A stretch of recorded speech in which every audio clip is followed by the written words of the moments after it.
अस्सलामु अलैकुम वरहमतुल्लाहि वबरकातुहू। नहमदुहु व नुसल्ली अला हबीबिहिल करीम। अल्हम्दुलिल्लाह अल्हम्दुलिल्लाहि व कफ़ा व सलामुन अला इबादिहिल लज़ीना इस्तफ़ा। अम्मा बाद फ़अऊज़ु बिल्लाहि मिनश शैतानिर रजीम। बिस्मिल्लाहिर रहमानिर रहीम। या अय्युहल्लज़ीना आमनुत्तक़ुल्लाह व कूनू मअस्सादिक़ीन। आमन्तु बिल्लाह सदक़ल्लाहुल अलीयुल अज़ीम। दरूद पाक पढ़ लीजिए। अल्लाहुम्मा सल्लि अला सय्यिदिना व मौलाना मुहम्मदिन मादिनिल जूद वल करम व आलिहि व सहबिहि व बारिक वसल्लिम सलातन व सलामन अलैका या रसूल अल्लाह व सल्लिम अलैका या हबीब अल्लाह।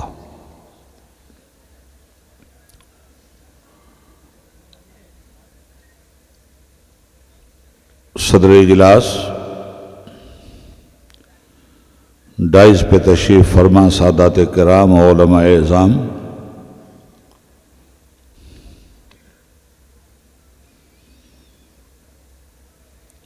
सरज़मीन वाड़ा पे रहने बसने वाले और दूसरे इलाक़ों से इस मुबारक महफ़िल में तशरीफ़ लाने वाले बुज़ुर्गों,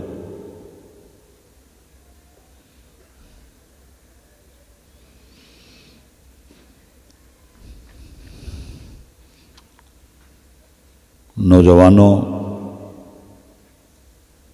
बच्चों,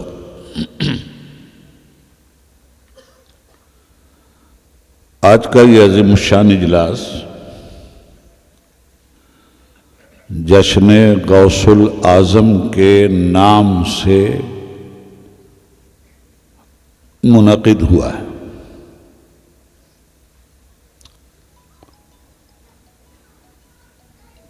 जश्न के माना हैं खुशी का इजहार।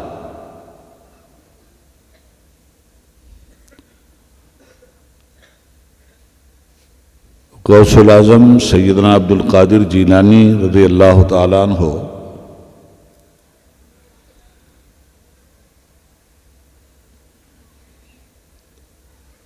इंसानियत के वो पारस हैं और आदमियत के वो हीरा हैं कि जो उनके करीब आया वो खुद भी चमकने लगा।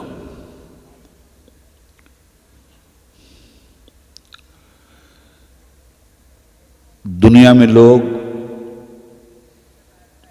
कीड़े मकोड़े की तरह पैदा हो रहे हैं और कीड़े मकोड़े की तरह मर भी जाते हैं।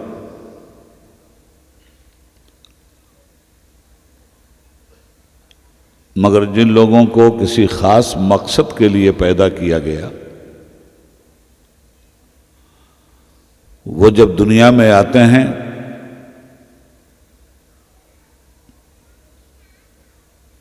तो अपने मकसद की शान दिखलाते हुए आते हैं और जाते हैं तो अपना मिशन पूरा करके जाते हैं।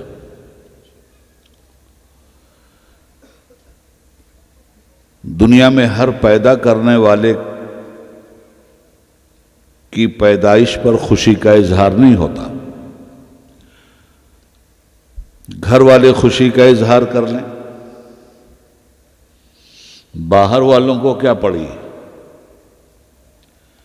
मगर जो लोग समाज सेवक होते हैं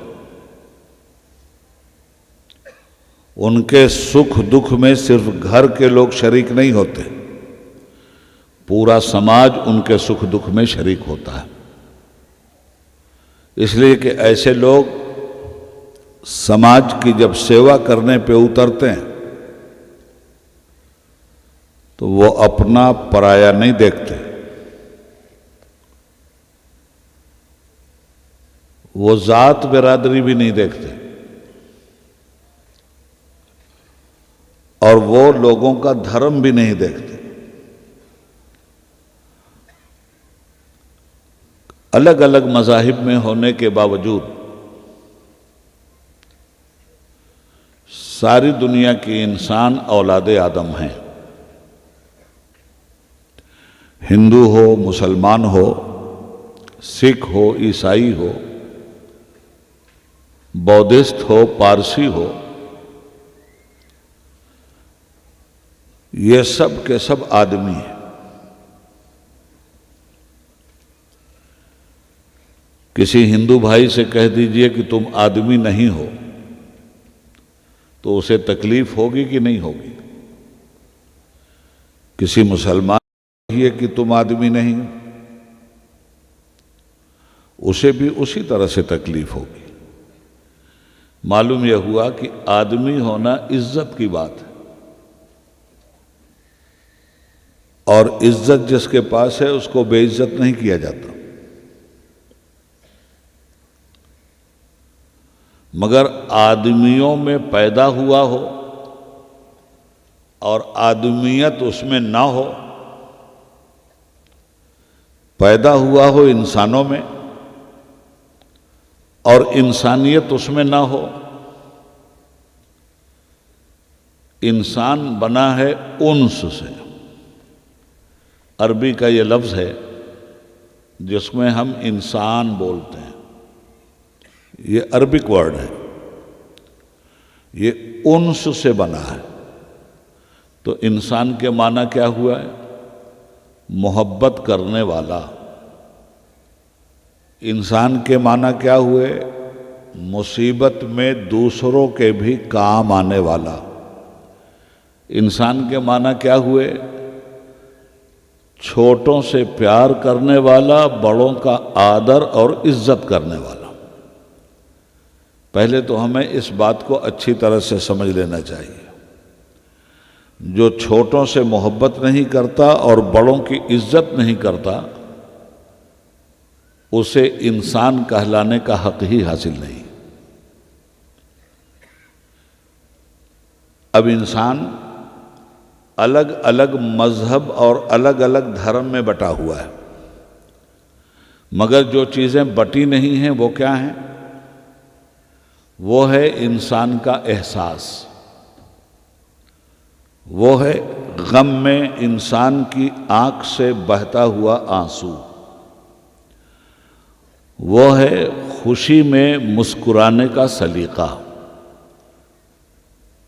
सबके गम एक जैसे हैं, सबकी खुशियां भी एक जैसी, सबकी पैदाइश भी एक ही जैसी है, और सबके मरने का अंत भी एक ही जैसा है।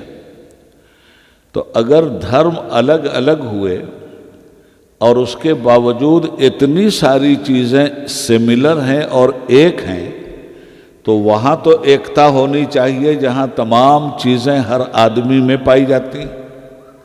इसीलिए इस्लाम हमेशा इंसान की इज्जत पर जोर देता है। नबी अकरम हज़रत मोहम्मद सल्लल्लाहु अलैहि वसल्लम पड़ोसी का हक बयान करते हैं। वो फरमाते हैं कि अगर तुम खा पी के सो रहे हो और तुम्हारा पड़ोसी और उसके बच्चे भूखे सो गए, तो तुम कामिल मुसलमान हरगिज़ नहीं हो।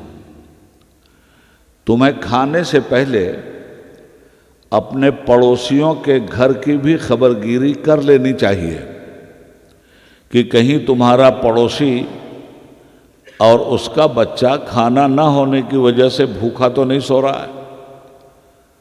तो हज़रत मोहम्मद सल्लल्लाहु अलैहि वसल्लम फरमाते हैं कि तुम्हारे खाने में उसका हक है। ये बात आपने उलमा से सुनी होगी। अब पड़ोसी कौन है, पड़ोसी की डिफिनेशन क्या है और पड़ोसी का अर्थ क्या है? हम लोग अक्सर ये समझते हैं कि हमारे घर के दाएं बाएं जो घर है यही हमारा पड़ोस है। हाँ, पड़ोस है हमारा वो, मगर इस्लाम क्या सिखलाता है? तुम्हारे घर से 40 घर पीछे और 40 घर आगे और 40 घर दाएं और 40 घर बाएं, ये 40 घर दाएं बाएं आगे पीछे ये हैं तुम्हारा पड़ोस। कितने घर हो गए भाई साहब? 160 के करीब ये घर बनते हैं। तो अगर इतना बड़ा शहर है और इतना बड़ा कस्बा है जिसमें आगे पीछे दाएं बाएं सैकड़ों घर हैं आपके, तो वो सैकड़ों घर आपके पड़ोसी नहीं, आपके पड़ोसियों की सरहद 60 घरों पर खत्म हो जाती है। 60 आगे, 60 पीछे, 60 दाएं, 60 बाएं। अब एज ए मुसलमान हमारी जिम्मेदारी यह है कि हम 60 घर आगे, 60 घर पीछे, 60 घर दाएं, 60 घर बाएं, इतने सारे लोगों के साथ अपना मोहब्बत भरा, प्यार भरा रिश्ता कायम रखें। अब पड़ोसी जरूरी तो नहीं कि सिर्फ आपका मुसलमान है, पड़ोसी आपका हिंदू भी हो सकता है, पड़ोसी आपका ईसाई भी हो सकता है, पड़ोसी आपका यहूदी भी हो सकता है, बौद्धिस्ट भी हो सकता है, पारसी भी हो सकता है, आपके मजहब का मानने वाला भी हो सकता है और दूसरे मजहब का भी मानने वाला हो सकता है। इन सब के साथ बनामे इंसानियत आपका गहरा रिश्ता होना चाहिए। इसमें हिंदू मुसलमान सिख ईसाई की कोई कैद नहीं। अब पड़ोसी फिर फरमाया गया कि तुम्हारा पड़ोस तुम्हारे लिए जन्नत भी है और तुम्हारा पड़ोस तुम्हारे लिए जहन्नम भी। पड़ोसी अगर अच्छे इखलाक का है, प्यार मोहब्बत आदर का है, इंसानियत की तहजीब के साथ उसका जीवन गुजर रहा है, तो तुम्हारा पड़ोस स्वर्ग की तरह बना हुआ है। पड़ोसी अगर शैतान है, बदमाश है, खूंखार है, फसादी है, कातिल है, जालिम है, अन्याय करने वाला है, भेदभाव करने वाला है, तो फिर तुम्हारा पड़ोस स्वर्ग के बजाय नरक बना हुआ है। तो हमें ये समझना है, हम ये बात आपसे क्यों कह रहे हैं? ये बात हम आपसे इसलिए कह रहे हैं कि जो आदमी अपने पड़ोस का इतना अच्छा ख्याल रखे, उससे कौन प्यार नहीं करेगा, उससे कौन मोहब्बत नहीं करेगा, उसके दुख सुख में कौन शरीक नहीं होगा। आपसी भाईचारा हर दौर में हर पैगंबर ने कायम किया है। कौमी एकता हर दौर में हर वली ने कायम किया। और जिस जात का आज हम जश्न मनाने बैठे हैं, वो जात तो इंसानियत को जमीन की पस्ती से उठाकर अर्श की बुलंदी तक पहुंचाने वाली जात थी, जिसका नाम गौसे आजम है। गौस के माना हमदर्द के, फरियादियों की फरियाद सुनने के। अब उन्हें तो गौस ही नहीं कहते, गौसे आजम कहते हैं। तो दुख दर्द में सबसे बढ़कर दुखियों की फरियाद सुनने वाला इंसानों में जो शख्सियत तारीख के सफ़हात पे जगमगा रही है, उसमें गौसे आजम का नाम बहुत ऊपर है। तो जब हम उनके नाम का ये जलसा कर रहे हैं, तो ज़रूरी है कि हम उनके काम की भी बात करें। उनका बचपन कैसा गुजरा उसकी बात कर लें, उनकी जवानी कैसी गुजरी उसकी बात कर लें, उनका अपने खुदा से क्या ताल्लुक़ था वो बात कर लें, उनका खुदा के बंदों से क्या ताल्लुक़ था वो बात कर लें, वो क्या कहते थे और क्या नहीं कहते थे, क्या करते थे और क्या नहीं करते थे। समाज में अगर कोई शख्सियत नमूना बन जाए, आइडियल बन जाए, समाज की बिला बहस के वो लीडरशिप उसके अंदर आ जाए, तो फिर ऐसी शख्सियत से तो सभी लोग प्यार करते हैं।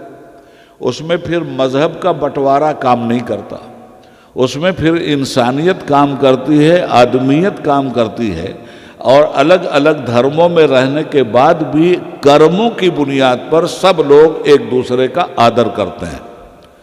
ये थी ख़ास तौर पर सैयदना अब्दुल कादिर जिलानी रहमतुल्लाह ताला अलैह की ज़ात की वो खुसूसियत, जिसमें उन्होंने दुश्मनों को दोस्त बना लिया था, गाली देने वालों को दुआ देने वाला बना लिया था, पत्थर बरसाने वालों को फूल बरसाने वाला बना लिया था, जाहिलों को उन्होंने एजुकेटेड कर दिया था, अंधों को इल्म की रोशनी दे दी थी, गूंगों को जुबान दे दी थी, हाथ पैर के मुर्दों को चलने की ताकत दे दी थी।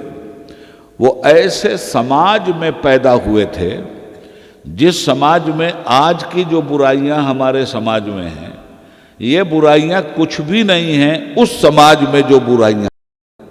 वो समाज जानवर की तरह अपनी ज़िंदगी गुजार रहा था, और जब लाकानूनियत हो जाएगी तो लोग जानवर हो जाएंगे और देश जंगल राज बन जाएगा।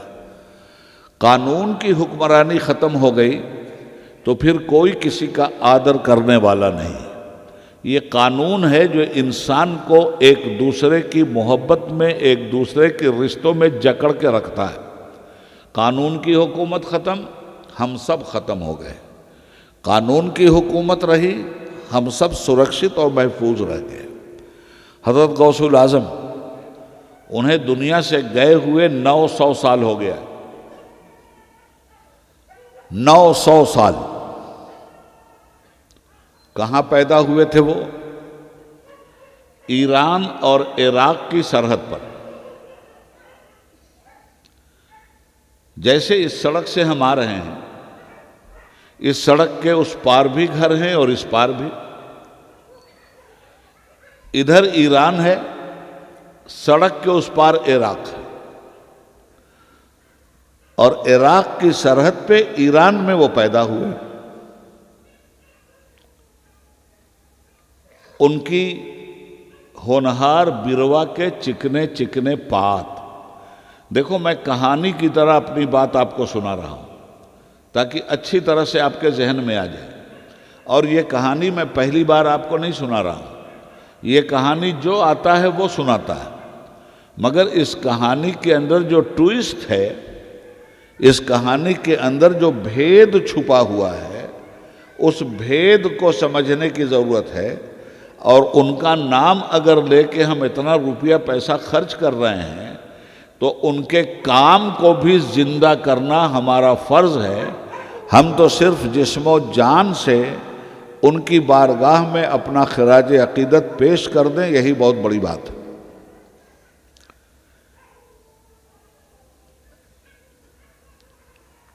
दरख्त अपने फल से पहचाना जाता है। फल बताता है कि शजर की हैसियत क्या है। यह कौल हज़रत ईसा अलैहिस्सलाम का। तो गौस पाक को अगर पहचानना है, उनका नाम क्या था? अब्दुल कादिर। हमारे समाज में भी लोग नाम रखते हैं ना, बम्बई में और गुजरात में तो कादर भाई बोलते हैं, मगर नाम क्या है? अब्दुल कादिर। अब्दुल कादिर का मतलब, कादिर के माने कुदरत रखने वाला, पावर रखने वाला। तो ये कादिर नाम किसका है? अल्लाह का। इसलिए कि वही पावर रखने वाला है, वही ज़िंदगी देने वाला है, वही मौत देने वाला है, वही इज़्ज़त देने वाला है, वही ज़िल्लत देने वाला है। फ़कीर को चाहे बादशाह बना दे, बादशाह को चाहे फ़कीर बना दे, उसी ज़ात का नाम अल्लाह है। तो अरबी में उसका नाम अल्लाह है, हिंदी में उसका नाम ईश्वर है, अंग्रेज़ी में उसका नाम गॉड है, और वो अकेला है। और उस अकेली ज़ात को सब मानते हैं।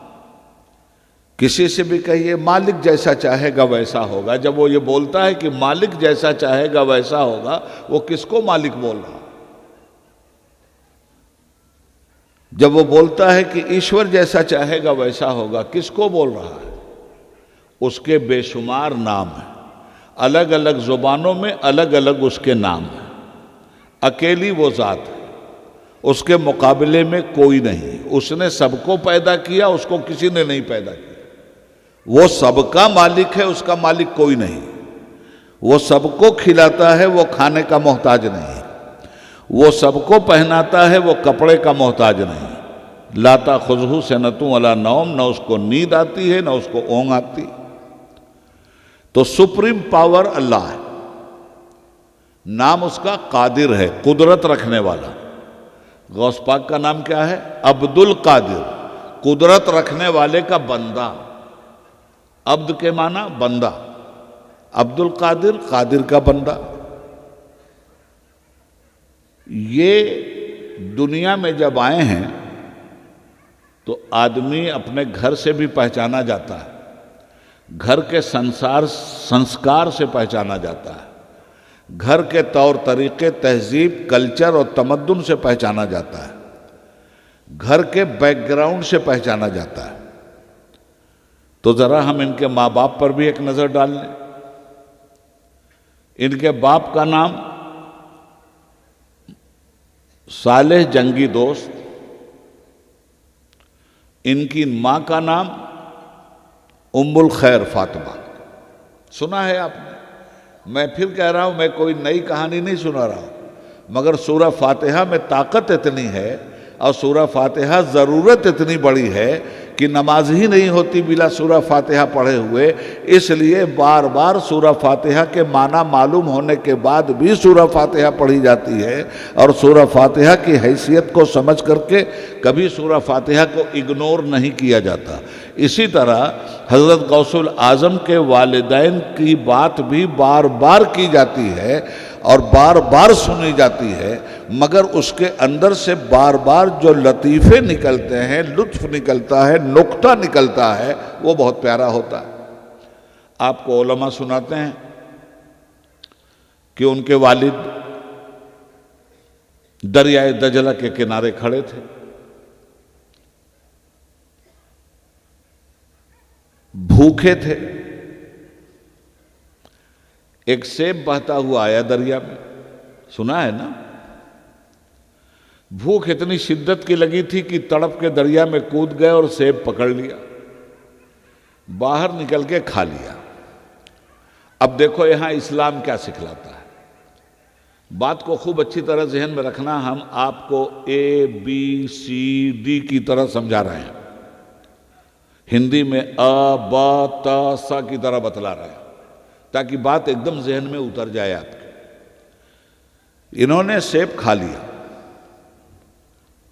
और खाने के बाद एहसास हुआ कि खा तो लिया है तुमने सेब, मगर ये नहीं सोचा तुमने कि तुम मुसलमान भी हो, और किसी का माल बिला उससे पूछे हुए खाने का तुम्हें हक नहीं, और किसी हकदार का हक मारने का तुमको हक नहीं।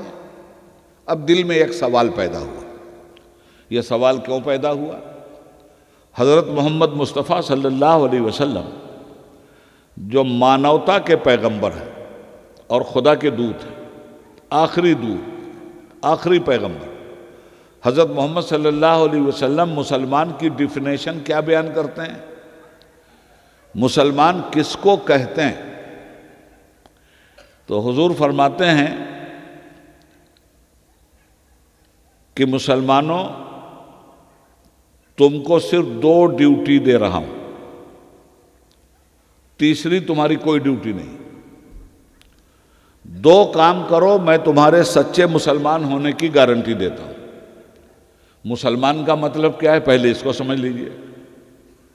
मुसलमान के माना है अल्लाह का फरमाबरदार।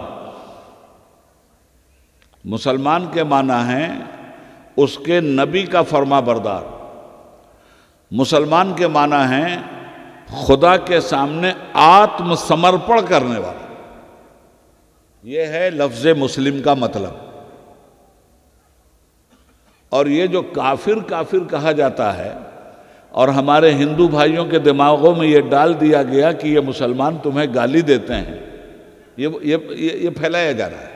तो इसको भी हम आपको बता दें, मुस्लिम भी अरबी लफ्ज़ है और काफिर भी। मुसलमान उसको कहते हैं जो खुदा के सामने सरेंडर हो, और काफिर उसे कहते हैं जो खुदा को मानता ही नहीं। इनकार करने वाला, काफिर के माना क्या है? खुदा का इनकार करने वाला, रसूल का इनकार करने वाला। लफ्ज़ काफिर कोई गाली नहीं है, बल्कि इसके माने को समझने की जरूरत है। और माना न समझकर गलतफहमी पैदा करके समाज में बंटवारा पैदा किया जा रहा है। ये काम अच्छे लोगों का नहीं होता, ये काम बुरे लोगों का होता है। आगे बढ़ते हैं। तो हुजूर ने फरमाया कि अगर तुम सच्चे मुसलमान बनकर जिंदा रहना चाहते हो तो सिर्फ दो काम कर लेना, और दो ही काम की ड्यूटी है एक मुसलमान की, तीसरी ड्यूटी नहीं दिया है इस्लाम। क्या करना है? हकदारों का हक दे देना। अगर तुमने हकदार का हक ईमानदारी से दे दिया तो तुम्हारे सच्चे मुसलमान होने की गारंटी है। और अगर तुम हकदार का हक मार रहे हो, लाख अपने को मुसलमान मुसलमान कहो, खुदा की बारगाह में तुम्हारे मुसलमान होने की गारंटी नहीं। तो फिर फरमाते हैं कि तुम्हारे ऊपर दो हक हैं। एक हक है तुम्हारे पैदा करने वाले परवरदिगार का, दूसरा हक है इस मानवता का। और सिर्फ मानवता का नहीं, जानवरों का, खुदा की मखलूक का। मखलूक किसे कहते हैं? जिसको खालिक ने पैदा किया हो। खालिक के माना क्या है? पैदा करने वाला। मखलूक के माना क्या है? जिनको पैदा किया। तो जमीन आसमान सब मखलूक, चिड़िया परिंदे चरिंदे सब मखलूक, जानवर दरिया समुंदर इंसान सब मखलूक। हुजूर क्या फरमा रहे हैं? अगर मुसलमान हो तो दो हक हमेशा अदा करो। एक तो जो उसने पैदा किया है वो हक अदा करो, दूसरे उसके बंदों का हक अदा करो।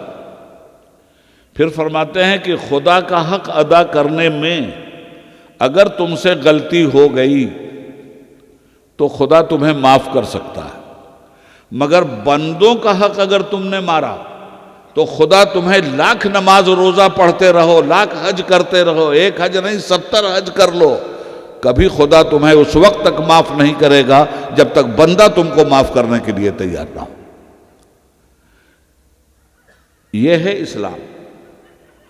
इसलिए कि जब आत्मसमर्पण हो गया, जब सरेंडर हो गए, हम फुल्ली खुदा के सामने झुक गए, तो हमें उसकी बात मानना है। अब हजरत गौस पाक की शान आप सुनना चाहते हैं तो मैं पहले उस खानदान की बात कर दूं आपसे। खाने वाले ने सेब खा लिया, फिर सोचा कि ये तो किसी बाग का कोई मालिक होगा इसका। फिर उसी तरफ चल पड़े जिधर से सेब बह के आ रहा था। थोड़ी दूर जाने के बाद उन्हें उनकी मंजिल मिल गई। देखा एक बाग है सेब का, दरिया के किनारे सेब के दरख्त की कुछ शाखें झुकी हुई हैं और फल लदे हुए, और उसमें से टूट टूट करके फल दरिया में गिर रहा है। तो वहां नौकर चाकर थे, उनसे पूछा भाई इस बाग का मालिक कौन है? तो उन्होंने बताया कि इस बाग के मालिक का नाम अब्दुल्ला सोमई है, जो बहुत बड़े बिजनेसमैन थे। बहुत ज्यादा बाग बगीचे उनके पास थे, फलों का कारोबार था। ये आदमी उनके पास पहुंचा। क्या नाम था इस आदमी का? मूसा सालेह, जंगी दोस्त। और जब गए तो कहा साहब मैंने एक जुर्म किया है, मैं आपसे माफी मांगने आया। उन्होंने देखा नौजवान, इसको मैंने कभी देखा नहीं, इससे कभी मेरा राबता नहीं हुआ, तो इस बेचारे ने जुर्म कौन सा किया? कहा नहीं साहब, मुझसे बहुत बड़ा जुर्म हो गया है। मेरे पैगंबर ने कहा था कि हकदार का हक मत मारना। साहब मैं बहुत भूखा था, आपके सेब के बाग से फल जा रहा था, मैंने उठा के खा लिया है। साहब आप मुझे माफ़ कर दीजिए, आपका हक मैंने खाया है, और अगर आप माफ़ नहीं करेंगे तो मेरा पैगंबर कहता है कि लाख नमाज रोज़ा पढ़ो, अगर किसी का हक तुमने मारा है तो जब तक वो माफ़ नहीं करेगा तुम्हें माफ़ नहीं किया जाएगा। तो जो बाग के मालिक थे उन्होंने सोचा कि अल्लाह अकबर, ये ऐसा आदमी तो दुनिया में देखने को नहीं मिलता भाई, इतना खुदा से डरता है, इतना अपने मजहब पे अमल करता है, इतना अपने पैगंबर से मोहब्बत करता है। तो उन्होंने सोचा कि ये हीरा है, ये हीरा हम अपने हाथ से जाने नहीं देंगे। भाई कौन सी बड़ी बात थी, कह देते कि मैंने सेब माफ किया जाओ, और कहते हैं नहीं, ये तो समाज का आदमी है, इससे तो समाज फलेगा फूलेगा, इसके वजह से तो बुराइयां दूर होंगी समाज से, इसकी वजह से तो भलाइयां फलेंगी, इसकी वजह से तो मुर्दा इंसानियत जिंदा होगी, इसकी वजह से तो बच्चों को प्यार मिलेगा, इसकी वजह से तो बड़ों को इज्जत मिलेगी। ये तो खुदा की ज़मीन पर फसाद को मिटाने वाला है, ये तो खुदा की ज़मीन पर आपस में एक दूसरे में कौमी एकता पैदा करने वाला है। उन्होंने कहा बेटे तुमने मेरा सेब खाया है? कहा हाँ सरकार खाया तो। कहा ना माफ़ करूं तो क्या करोगे? कहा हुजूर गिड़गिड़ाता रहूंगा, दरवाजे पे आपके बैठा रहूंगा, माफ़ी मांगता रहूंगा। कहा एक सजा दूंगा तुम्हें, फिर सेब माफ करूंगा। देखो बार बार सुन चुके हो इसको, मगर मैं जिस तरह बयान कर रहा हूं उस तरह सुनो, माफ कर दूंगा। कहा हुजूर मैं सजा काटने के लिए तैयार हूं। तो कहा तुम्हें अब रवायतों में इख्तिलाफ है, कहीं 6 साल है, कहीं 12 साल है, कहीं 3 साल है। तुम्हें मेरे पास रहकर नौकरी करनी होगी और मेरा हर हुक्म मानना होगा अगर सेब माफ करवाना चाहते हो। आप सोचो, गौर करो जरा, कैरेक्टर कैसे बनता है। जब इस तरह का कैरेक्टर बने और ऐसे मनुष्य पैदा हो जाएं, तो आप मुझे बताओ झगड़ा होगा, लड़ाई होगी। हम लोग क्यों पीछे हो गए? हम लोग बड़ी बड़ी बात करते हैं, बड़े बड़े काम नहीं करते। हम बकवास करते हैं, हम अच्छे अमल नहीं करते। वो जमाने में मुअज़्ज़ज़ थे मुसलमान होकर और हम खार हुए तारिक कुरान होकर। तो उनका ठीक है साहब मैं आपकी नौकरी करूं। जब नौकरी के दिन पूरे हो गए, ये भी गिन रहे थे कि जब टाइम पूरा हो जाए सेब माफ हो जाएगा। इस तरह जिम्मेदारी अगर लोग अपनी निभा लें तो क्या ये देश सोने की चिड़िया नहीं बनेगा? क्या आदमियत फलेगी फूलेगी नहीं? क्या कोई मर्डर होगा फिर? क्या कोई फसाद होगा समाज में? ये कैरेक्टर पैदा होता है तब समाज से बुराई का खात्मा होता है। जब वो दिन पूरे हो गए तो उनका हुजूर आपसे वादे के मुताबिक टाइम पूरा हो गया। कहा बेशक हो गया। तो कहा सरकार अब मुझे खुशखबरी सुना दीजिए कि आपने मेरा सेब माफ कर दिया जो मैंने खाया था आपका।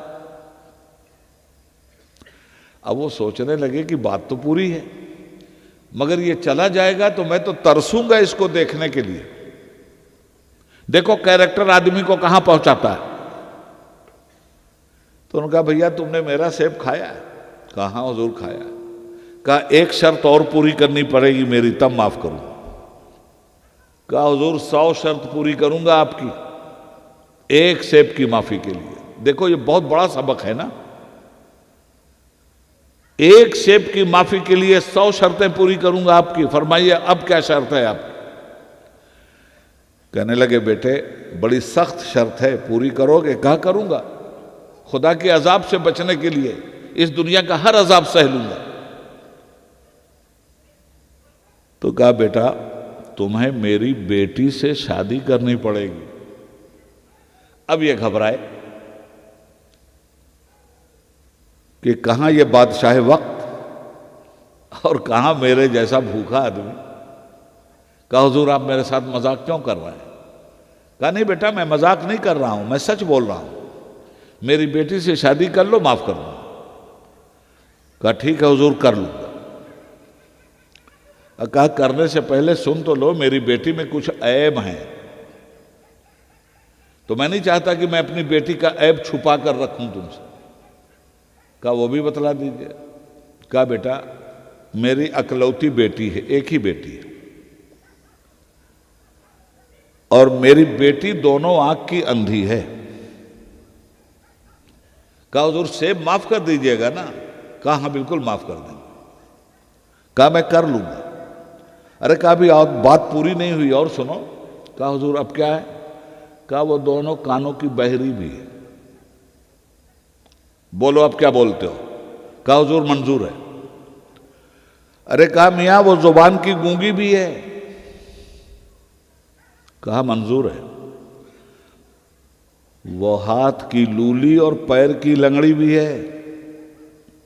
कहा हुजूर सेब माफ कीजिएगा ना? कहा हाँ बिल्कुल माफ कर देंगे। कहा ठीक है मैं कर लूंगा।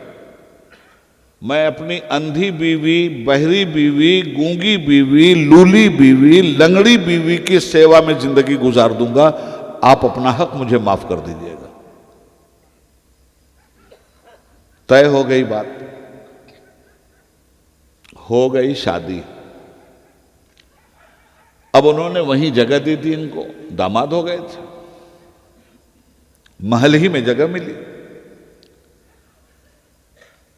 दिन भर के खाने पीने खिलाने पिलाने के बाद रात हुई, अपनी बीवी के कमरे में गए। जब वहां कमरे में गए तो कमरे में तो चांद निकला हुआ था।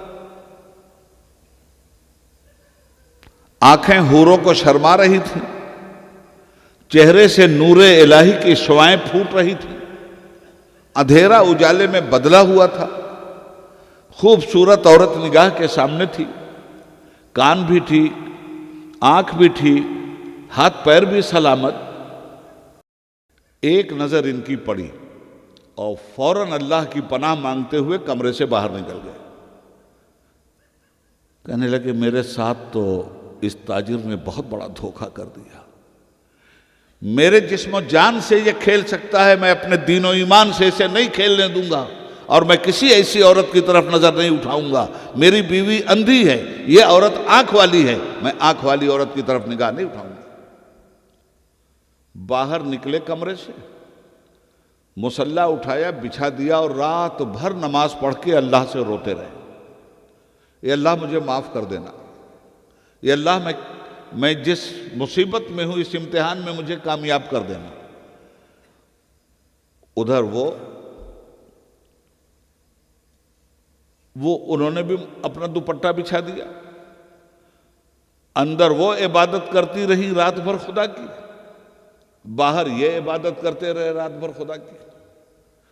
फजर की नमाज में मस्जिद में गए, उसके बाद वापस आकर के अपने ससुर से लड़ गए। कहा साहब आप मेरे जिस्म जान से खेल लीजिए, मगर मैं आपको इस बात की इजाजत नहीं दूंगा कि आप मेरे दीनो ईमान से खेलिए। कहा बेटा हुआ क्या? अरे कहा साहब क्या गजब किया आपने, मेरे कमरे में किसी दूसरी औरत को भेज दिया आपने, मेरी बीवी कहाँ है? तो मुस्कुरा के उन्होंने अपने दामाद का माथा चूमा, फरमाया बेटा वही तुम्हारी बीवी। अरे कहा हुजूर आपने तो कहा था अंधी है। कहा अब भी कहता हूं अंधी है। आपने कहा था बहरी है। कहा हाँ अब भी कह रहा हूं। क्यों हुजूर? कहने लगे सुन बेटा, मेरी बेटी ने किसी गैर मर्द को मेरी बेटी की आंख ने कभी नहीं देखा, इतना पर्दे में रही, और मेरी बेटी जुबान से कभी झूठ नहीं बोली, इसलिए मैं उसको गूंगी कहता हूं।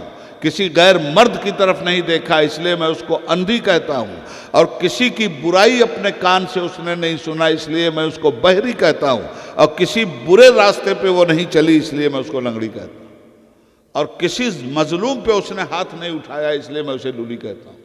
अब आप मुझे बता दो, एक शौहर जो सेब के मामले में इतना खरा है और एक उसकी बीवी जो इतनी पाक और पवित्र है, अब उस बाप की पुश्त से और इस मां के पेट से जो बच्चा पैदा हुआ उसी का नाम गौसुल आजम है।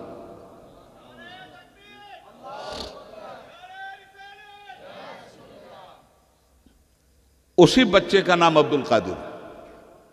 बाप कितना महान, मां कितनी महान। अब एक बात और कहूंगा, उसको समझ लो। मैं बार बार बोल रहा हूं कि ये वाकया इतनी बार बयान किया जा चुका है कि बेपढ़ा लिखा मुसलमान भी इस बात को जानता है, मगर इतनी गहराई के साथ बात को जानने की जरूरत है जितनी गहराई के साथ मैं बात आपको समझा रहा हूं। एक बात और कह दूं, उनका लक़ब है जंगी दोस्त। जंगी दोस्त का क्या मतलब होता है? जंग को दोस्त रखने वाला, जंग से प्यार करने वाला, जंग के लिए मर जाने वाला, जंग करने के लिए उतावला होने वाला। तो जब मैंने उनकी हिस्ट्री पढ़ी कि भैया इन्होंने कहां कहां जंग किया है, जरा पढ़ूं तो सही, तो पूरे जीवन में, पूरी जिंदगी में, मैं अपने हिंदू भाइयों की रियायत की वजह से हिंदी भी बोल रहा हूं ताकि सबकी समझ में आसानी से मेरी बात आ जाए। पूरे जीवन में मैंने उनकी पूरी जीवनी पढ़ी है, गौस पाक के वालिद की। मैंने किसी मैदान में उनको जंग करते हुए नहीं पाया। जिंदगी भर में अब्बास साहब एक जंग भी वही नहीं लड़े हैं, और नाम जंगी दोस्त, जंग को दोस्त रखने वाला। मैं कहता हूं, जब मैंने गौर किया तो इस नतीजे को पहुंचा कि उनसे बड़ी जंग लड़ने वाले सूरमा दिखलाई नहीं देते मुझे। जो किसी मैदान में जंग नहीं लड़ा वो सबसे बड़ी जंग लड़ने वाला था। ये मैदानों में दुश्मनों से जंग लड़ लेना ये आसान काम है। यहां जो वासनाओं का दुश्मन बैठा हुआ है, इस दुश्मन से जंग लड़ लेना ये बहुत बड़ी बात है। वो जिंदगी भर वासनाओं से लड़ते रहे, गलत आरजुओं से लड़ते रहे, गलत तमन्नाओं से लड़ते रहे, वो गुनाहों से लड़ते रहे, वो झूठ से लड़ते रहे, वो जुल्म से लड़ते रहे, वो खुदा के बगावत से लड़ते रहे, वो दुनिया में शैतान के नफ्स से लड़ते रहे, वो हर तरह की बेहयाई से लड़ते रहे, वो हर तरह की खराबी और गुनाह से लड़ते रहे। ये लड़ाई उनकी थी जिसने जंगी दोस्त का उनको लक़ब दिया। सबसे बड़ा जंगजू वो है जो अपने से लड़ ले, वासनाओं से लड़ ले, गलत ख्वाहिशात से लड़ ले। झूठ में फायदा होने वाला है, सच बोलने में नुकसान होने वाला है। सच बोलकर झूठ को ज़बह कर दे और अपना नुकसान बर्दाश्त कर ले, इसको कहते हैं जंगी दोस्त। किसी को लूट कर करोड़पति बन जाने का रास्ता खुला हुआ है, उस रास्ते को अपने ऊपर बंद करके दूसरे को लूटने से बचाना, यह है जंग। अब मां का कैरेक्टर क्या है वो सुन लिया आपने, बाप का कैरेक्टर क्या है वो सुन लिया आपने। आगे बढ़ते हैं। ये जब बच्चे थे तो कुदरत ने इनको शक्ति क्या दी थी? मादरजाद वली थे। ये रमजान का महीना आता है ना, ये सारे उलमा बैठे हैं ना, पूछो इनसे। ये सब के सब अपनी अपनी जगह बैठ जाते हैं और चारों तरफ ऐलान करते हैं, भाई साहब जरा चांद देख लीजिएगा, चांद दिखलाई दे तो जरा बता दीजिएगा, कल रोज़ा रखा जाएगा कि नहीं रखा जाएगा। चांद के मसले पे झगड़ा होता है कि नहीं होता? ईद के चांद पे और रमजान के चांद पे खास तौर पे बहुत नजाकत के ये चांद है। अब कुछ लोगों ने कहा चांद हुआ, कुछ लोगों ने कहा नहीं हुआ, अब क्या करें, रोजा रखें कि ना रखें। ऐसे ही जब ये मां की गोद में जिस जमाने में दूध पी रहे थे, उस जमाने में रमजान के चांद का झगड़ा हो गया, चांद हुआ कि नहीं हुआ। तो मुफ्ती लोग क्या कहते हैं, भाई साहब कल दिन में भी 11-12 बजे दिन तक का इंतजार कर लीजिएगा, कुछ खाइएगा पीजिएगा नहीं, हो सकता कहीं से शहादत मिल जाए। अब 29 को चांद हुआ कि नहीं हुआ इसका झगड़ा, कुछ लोग कह रहे थे कि रोजा रखा जाए, कुछ लोग कह रहे थे कि नहीं रखा जाए। इल्म खामोश था। हजरत गौस पाक के घर से एक आदमी निकलता है और वो मनादी करता है कि मुसलमानों चांद हो गया है, रोजा रखे रहो। तो लोग कहते हैं तुमको कैसे मालूम? कहा सैयदों के घर में अब्दुल कादिर जीलानी आज सुबह से दूध नहीं पी रहे हैं।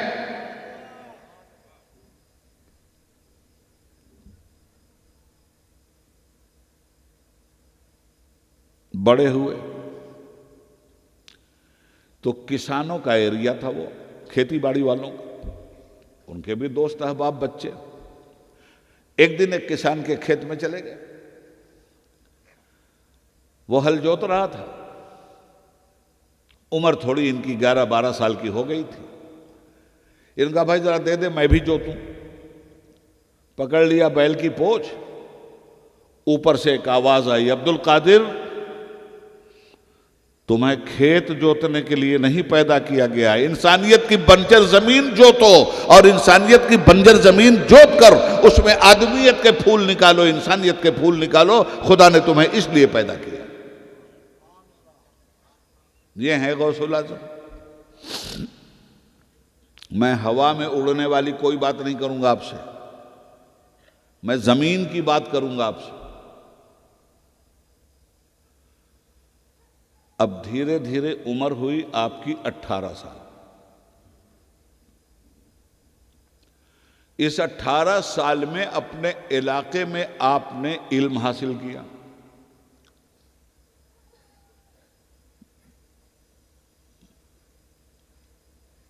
पता चला कि 1000 मील दूरी पर इराक की कैपिटल सिटी है बगदाद। वहां सबसे बड़ी यूनिवर्सिटी है और हर तरह का सब्जेक्ट है।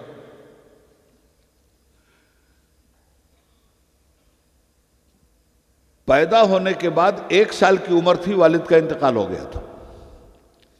मां पाल रही थी। चूंकि इनके नाना बहुत बड़े बिजनेसमैन थे, इसलिए अपने नाना के घर ही में आपकी परवरिश हुई। 18 साल के हुए तो इल्म की प्यास और आगे बढ़ी। भाई आज हमारे बच्चे अमेरिका जा रहे हैं कि नहीं जा रहे हैं, पढ़ने के लिए इंग्लैंड जा रहे हैं कि नहीं जा रहे हैं, ऑक्सफोर्ड यूनिवर्सिटी से पढ़ के आ रहे हैं कि नहीं आ रहे हैं। वो बगदाद यूनिवर्सिटी में पढ़ने की एक तमन्ना उनके अंदर पैदा हो गई। तो एक दिन माँ के सामने बैठे, कहा माँ इजाजत दे दो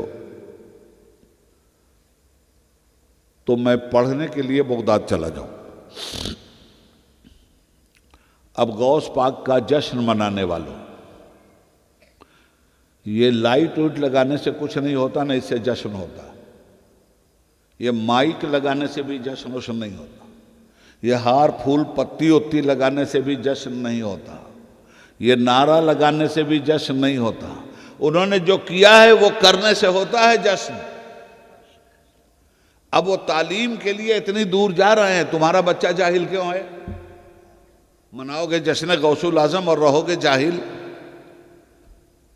जाहिल को क्या हक पहुंचता है जश्न गौसुल आजम मनाने का? भाई जहां जहालत होगी वहां इस्लाम नहीं होगा, जहां इस्लाम होगा वहां जहालत नहीं होगी।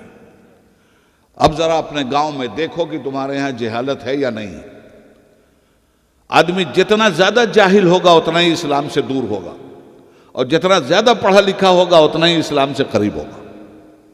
इस्लाम के माना है सलामती, इस्लाम के माना है पीस, इस्लाम की मीनिंग है अमन और शांति। अब वो 18 साल के हो गए थे। कहा माँ इजाज़त दे दो वहाँ जाने की, पढ़ने की। माँ ने कहा बेटा अब्दुल कादिर, हज़रत मोहम्मद सल्लल्लाहु अलैहि वसल्लम ने फरमाया है तलबुल इल्म फरीज़तुन अला कुल्ले मुस्लिम व मुस्लिमा, इल्म का हासिल करना हर मुसलमान मर्द औरत पे फ़र्ज़ है।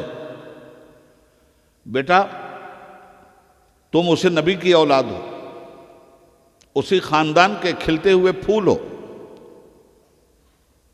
माँ इल्म दीन के लिए अपनी तमन्नाओं का खून करते हुए दीन के नाम पे तुम्हें कुर्बान कर रही है। मेरी अकलौती औलाद हो तुम, मगर मैं तुम्हें भेज रही हूं, जाओ बेटा। और खुदा हाफिज, आज ही से मैं तुमसे इस दुनिया में रहने का सिलसिला मुनक़ता कर रही हूं। अब्दुल कादिर, अब खुदा के यहां हमारी तुम्हारी मुलाकात होगी। इस तरह मां ने रुखसत किया और मां से दोबारा मुलाकात नहीं हो सकी, मां दुनिया से चली गई। क्या मिजाज मिला? तालीम के लिए बेटे को नहीं भेजना है।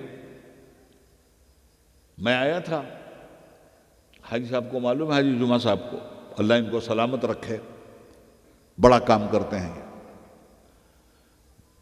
मैं जिस जमाने में मेंबर पार्लियामेंट था उस जमाने में पहली मर्तबा आपके कांडला आया था।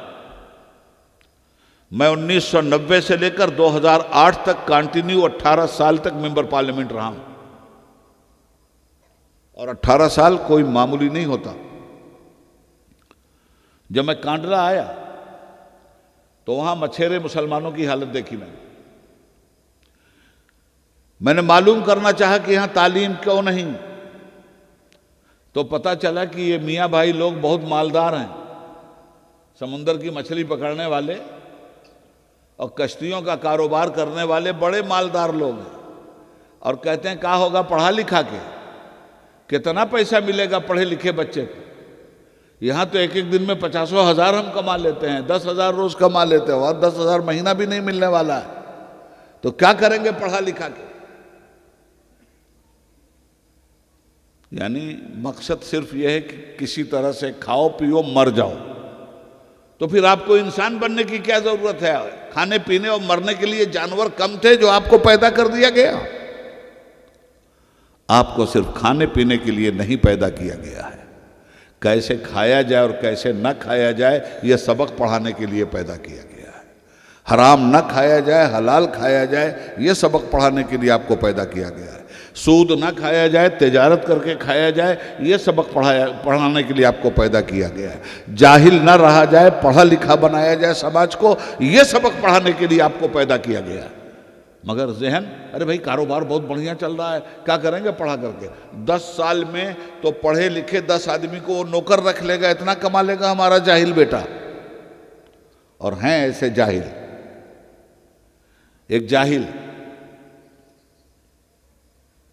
जब उससे कहा जाता है कि पढ़ने पढ़ाने को भेज, तो कहता होगा क्या होगा पढ़ने पढ़ाने के लिए? अरे भाई एमए हो जाएगा, अरे भाई इंजीनियर हो जाएगा, अरे भाई डॉक्टर, क्या दुनिया हो जाए, हम इंजीनियर को भी मुलाजिम रख लेंगे, डॉक्टर को भी मुलाजिम रख लेंगे, है हमारे पास इतना पैसा, हमारा बच्चा इतना कमा लेगा। जहां ये जहन हो वहां इल्म पैदा हो सकता है। फिर वहां साहब हमने अफसरों से बात की, हुकूमत से बात की, ऑल इंडिया जनरल सेक्रेटरी भी थे, वीपी सिंह के साथी भी थे, वीपी सिंह साहब प्राइम मिनिस्टर थे। और बात करने के बाद वहां से पोर्ट से हमने जगह ली, उनके पढ़ने पढ़ाने की। हमने कहा जगह हम देंगे, तालीम के लिए इमारत तुम लोग तैयार करो। आज अल्लाह का करम है ना, उन्हीं के बच्चे ने पढ़ना है, पढ़ने का एक माहौल बना ना। तो अर्ज ये करना चाहता हूं कि जश्न गौसुल आजम आप मना रहे हो, तो जश्न गौसुल आजम मनाने का बेहतरीन तरीका है कि आपका एक बच्चा भी जाहिल नहीं रहना चाहिए। हर बच्चे की तालीम होनी चाहिए। वो देखो, मां की ममता कुर्बान करके जा रहे हैं पढ़ने के लिए, और मां अपना बेटा कुर्बान कर रही है इल्म और एजुकेशन के लिए। बगदाद गए, माँ ने भेजा। मैं वो वाकया सुना रहा हूं जो आप सुन चुके हो, मगर उस वाकये के पेट से जो निकाल रहा हूं वो शायद कम सुना होगा आपने। जब जाने लगे तो माँ ने कहा कि बेटा मेरे पास ये 40 दीनार हैं, सोने के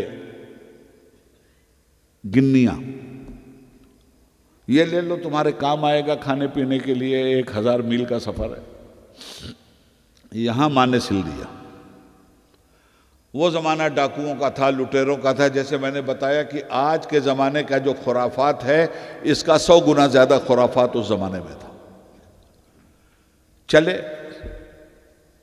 पूरा काफिला चलता था साथ में कि डाकू कहीं न लूट लें, मगर बदकिस्मती से हुआ वही। बीच रास्ते में डाकुओं ने छापा मारा। 60 डाकुओं ने इनके काफिले को घेरा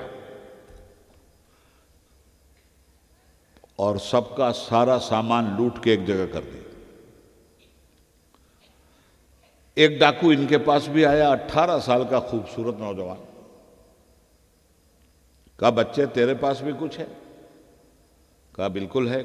कहा क्या है तेरे पास? कहा मेरे पास तो सोने के 40 सिक्के हैं। और मुस्कुराने लगे।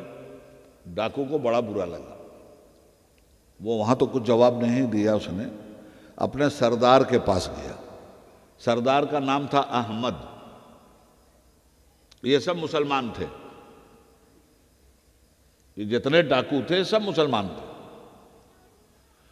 सरदार के पास गया, कहा साहब जहां मौत का खेल हो रहा है, जहां हम सबको मार डालेंगे, तलवार से काट पीट डालेंगे, ऐसे माहौल में एक बच्चा है 18 साल का, नाम अब्दुल कादिर है, हमारे साथ मजाक कर रहा है। डाकू ने कहा पकड़ लाओ उसको और हम देते हैं उसको सजा उसके मजाक की। गौस पाक को पकड़ के ले गया, सरदार के सामने खड़ा कर दिया। सरदार ने कहा कि क्यों जी तुम्हारे पास कुछ है? कहा 40 दीनार। कहा किधर है? क्यों मजाक कर रहे हो? कहा इधर है। अब सुनो सच्चाई असर कैसे करती है, अच्छे लोगों की अच्छाई बुरे को कैसे अच्छा बनाती है। उसने कहा अब्दुल कादिर तुम इसे छुपा भी तो सकते थे, तुम झूठ बोल सकते थे। तो आपने कहा सुनो डाकुओं, मेरे नबी ने फरमाया है हमेशा सच बोला करो, और मेरे नबी ने फरमाया है कि हमेशा हलाल रोजी खाया करो, हराम नहीं। तो जब मैं चलने लगा तो मेरे नबी की यही दोनों हदीसें तो मेरी माँ ने मुझे सुनाई थी कि बेटा अब्दुल कादिर जा रहे हो, अब जिंदगी में तुमसे मुलाकात नहीं होने वाली है, जाते जाते मेरी 2 बातें याद रखना, इन पे हमेशा अमल करना। कैसा भी बुरा वक्त आए झूठ मत बोलना, और भूख से जान चली जाए तो मर जाना, मगर हराम रोटी मत खाना। यह हजरत मोहम्मद मुस्तफ़ा सल्लल्लाहु अलैहि वसल्लम का फरमान है, सिद्क़े मकाल और अक्ले हलाल। यह कुरान का फरमान है। माँ अपने बच्चे को कुरान के फरमान की वसीयत कर रही है। माँ अपने बच्चे को अपने नबी के फरमान की वसीयत के साथ भेज रही है। और वाह रे बच्चा कहता है डाकुओं से, डाकुओं मैं अपनी माँ से किया हुआ वादा नहीं तोड़ सकता, मैं अपनी माँ से किया हुआ वादा नहीं तोड़। अजी ये जुमला नहीं था, ये डाकू के दिल में ईमान का खंजर था। पैवस्त हो गया, डाकुओं का सरदार रोने लगा और आसमान की तरफ उसने नजर डाला। देखो दिल बदल गया एक बैग जालिम का, और कहता है ए परवरदिगार, तुझसे वादा किया था कि हम किसी को नहीं सताएंगे, हम आदमी बनकर रहेंगे, हम तो जानवर हो गए, हमने तो तुझसे बगावत किया मालिक। एक ये 18 साल का बच्चा है कि अपनी माँ से किया हुआ वादा नहीं तोड़ रहा है, और एक हम हैं कि हमने तुझसे वादा किया था कि इंसान बन करके रहेंगे, हम शैतान हो करके तुझसे वादा तोड़े हुए हैं। ए मालिक तू माफ़ कर दे, आज से हम तौबा करते हैं। और उस डाकू ने हजरत गौसुल आजम से कहा हाथ बढ़ाइए आप, हम आपके हाथ में हाथ देकर खुदा से वादा करते हैं और तौबा करते हैं कि सबका लूटा हुआ माल हम वापस जा जाके घर पे करेंगे, कोई बुराई अब हमारी जिंदगी में नहीं होगी। तो वो जो 59 रह गए थे डाकू, वो भी आ गए, उन्होंने गौस पाक का हाथ पकड़ लिया, कहा हुजूर हम भी आपके हाथ पे तौबा करते हैं। जब हम अपने सरदार से कहा, सरदार जब बुराई में तुम हमारे सरदार थे तो अब भलाई में भी तुम ही हमारे सरदार रहोगे। बुराई में हमने तुम्हारा साथ नहीं छोड़ा था, हम भलाई में भी तुम्हारा साथ नहीं छोड़ा। अब एक लतीफ बात कह दूं, सिलसिले कादरिया में मुरीद होने वाले अपने को कादरी लिखते हैं ना, हम लोग 1000 साल के बाद के कादरी हैं। सबसे पहला कादरी वो डाकू था जिसने गौसुल आजम के हाथ पर बैयत किया था, वो गौसे पाक का मुरीद हुआ था। भाइयों गौर करो कि इन वाकयात में नसीहत कितनी है। इल्म के लिए सब कुछ कुर्बान किया जा सकता है, इसलिए कि जब इल्म हासिल हो जाएगा तो जहालत निकल जाएगी। जब इल्म आ जाएगा और अमल के साथ आ जाएगा, बुराई और बेहयाई का खात्मा होगा। इल्म उजाला है, इल्म रोशनी है, और रोशनी की हर कदम पर आदमी को जरूरत है। तो हजरत गौस पाक का ये 18 साल की जिंदगी तक तो अपने वतन में तालीम हासिल किया, और उसके बाद फिर बगदाद यूनिवर्सिटी में। फरमाते हैं कि जब हम लोग बगदाद पहुंचे तो जो सबसे बड़ी यूनिवर्सिटी थी उसका नाम था मदरसा लतीफिया। उसके शेख थे वाइस चांसलर शेख हम्माद। कहते हैं जब हम वहां पहुंचे तो बरसात का जमाना था, झक्कड़ चल रहा था, तूफान था, सुनामी थी। भीगते हुए हम पहुंचे कि अंदर जाके पनाह ले लेंगे। कहते हैं जब हम पहुंचे तो वहां फाटक ही बंद।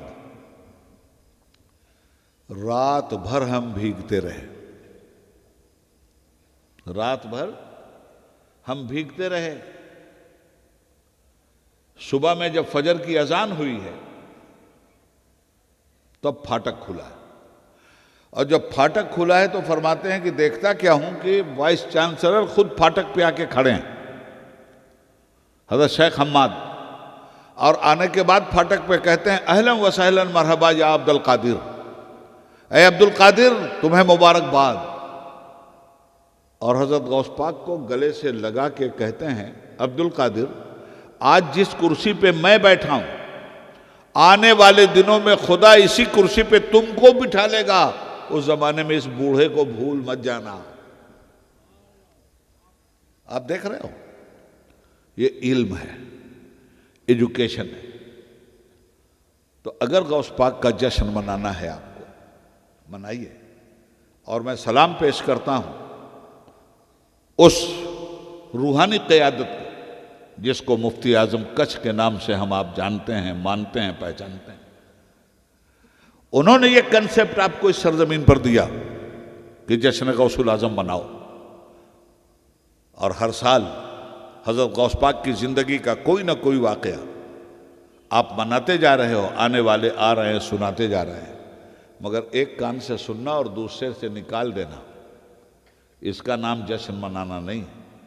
जो सुन लिया साल भर अमल करके बताना कि हमने जो सुना था हमने उस सुनने पे अमल किया है और रिजल्ट ये है, बात हमारी खत्म हो गई। और रिजल्ट हम आपसे मांगते हैं। आप पता लगा लो कि आपके यहां जाहिलों का परसेंटेज कितना है। आपके कितने बच्चे हैं जो स्कूल नहीं जाते, आपके कितने बच्चे हैं जो मदरसे नहीं जाते। आपको दोनों तरह की तालीम अपने बच्चों को देना है, कुरान और हदीस की भी तालीम देना है, और मुल्क के मौजूदा निसाब की भी तालीम आपको देना है। आपको इंजीनियर बनाना है, मगर मुसलमान इंजीनियर।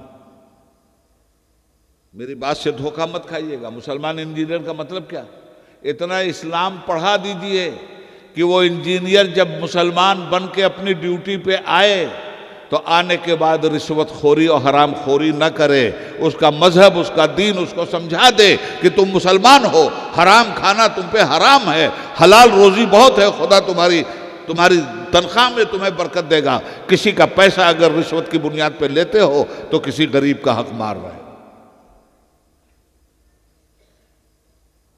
तो आप अपना परसेंटेज निकालिए। मैं यहां के जिम्मेदारों से कहूंगा, अब्बास भाई आपसे कहना चाहूंगा और जिम्मेदार जितने लोग हैं सबसे कहना चाहूंगा कि इस जलसे का फायदा अगर आप उठाना चाहते हैं तो आपको कल से सर्वे करना पड़ेगा। इतना पता तो है कि आपके यहां वोटर कितने हैं, मगर कभी यह भी जानने की कोशिश किया कि आपके यहां जाहिल कितने, आपके यहां सूदखोर कितने, आपके यहां हरामखोर कितने, आपके यहाँ नशा करने वाले कितने हैं, आपके यहाँ शराब पीने वाले कितने हैं, आपके यहाँ फसाद करने वाले कितने हैं, आपके यहाँ झूठ बोलने वाले कितने हैं, आपके यहाँ जुल्म करने वाले कितने हैं। बचाइए अपने समाज को इन सब चीज़ों से। जिसका जश्न आज आप मना रहे हैं, मैं उसकी तालीम आपके सामने रख रहा हूँ। उन्होंने वो माहौल बना दिया था कि डाकुओं को वली बना दिया था, संत बना दिया था। अभी आप डाकुओं की कहानी सुन चुके हैं। चोरों को अब्दाल बना दिया था, बुरों को बादशाह वक्त बना दिया था। और आखिरी बात कह के अपनी बात खत्म करता हूं। 6 बादशाह गुजरे हैं उनके जमाने में।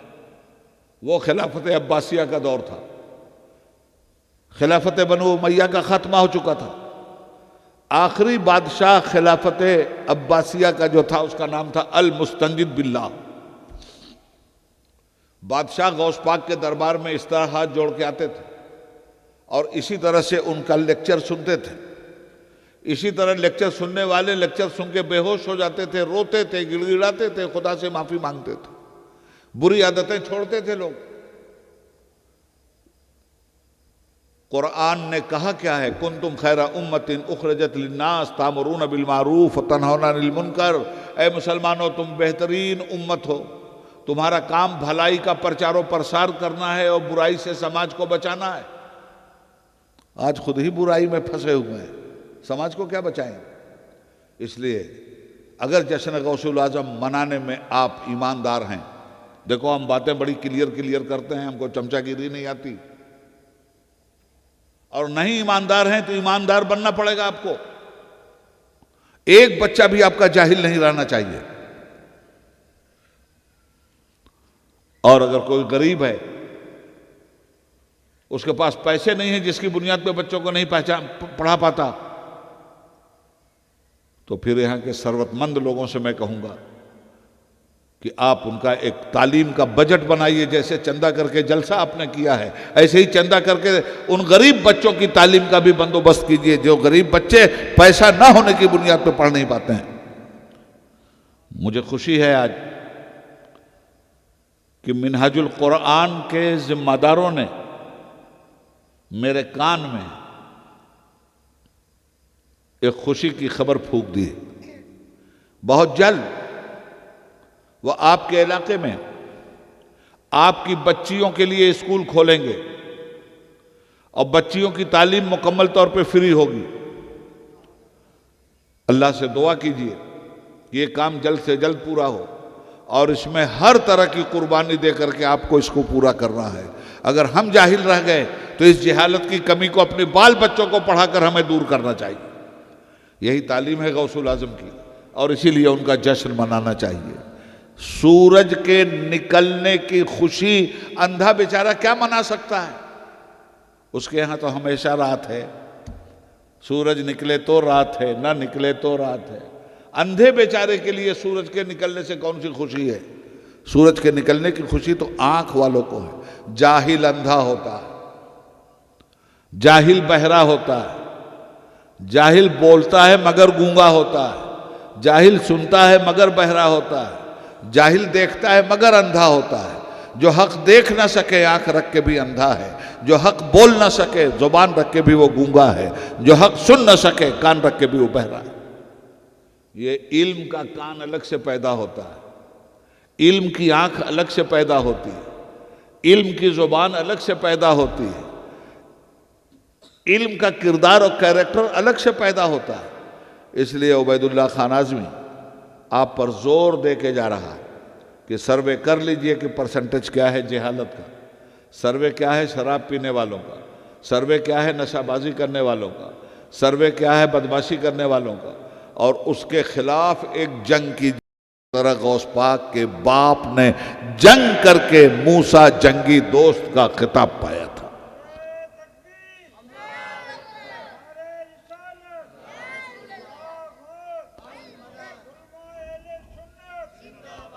अल्लाह रब्बुल आलमीन आप सब लोगों को नेक हिदायत दे, आपस में मिलजुल करके रहिए, इत्तेहाद इत्तेफाक पैदा कीजिए, लड़ाई झगड़े को माहौल में मत आने दीजिए। हिंदू मुसलमान के नाम पे कोई अगर वर्गलाता है वो मुसलमानों का सबसे बड़ा दुश्मन है। जो मुसलमान का नाम लेकर हिंदुओं के खिलाफ नफरत फैलाता है वो हिंदुओं का सबसे बड़ा दुश्मन है। जो हिंदुत्व का नाम लेकर के हिंदुओं के अंदर नफरत पैदा करके हिंदू धर्म को नुकसान पहुंचाता है। अल्लाह ताला हमारा और आपका हाफिज़ हो, निगहबान हो। परवरदिगार तेरी बारगाह में तेरे गुनहगार बंदे के हाथ उठे हैं। ए मालिक, मुझसे जो कुछ हो सका मैंने तेरे बंदों को शिक्षित किया है। या अल्लाह, अगर इन तमाम बातों को करने में मुझसे कोई भूल चूक हुई हो, तेरी शरीयत के ख़िलाफ़ कोई जुमला मेरी ज़ुबान से निकल गया हो, तो तेरे सारे बंदों को गवाह बनाकर हमेशा की तरह आज भी मैं तेरी बारगाह में खुली हुई तौबा करता हूँ और पढ़ता हूँ, अस्तग़फिरुल्लाह रब्बी मिन कुल्लि ज़ंबिन व अतूबु इलैह। या अय्युहल्लज़ीना आमनुत्तक़ुल्लाह व कूनू मअस-सादिक़ीन। ऐ लोगो, अल्लाह से डरते रहो और सच्चों के साथ हो जाओ। खुदा हाफिज़।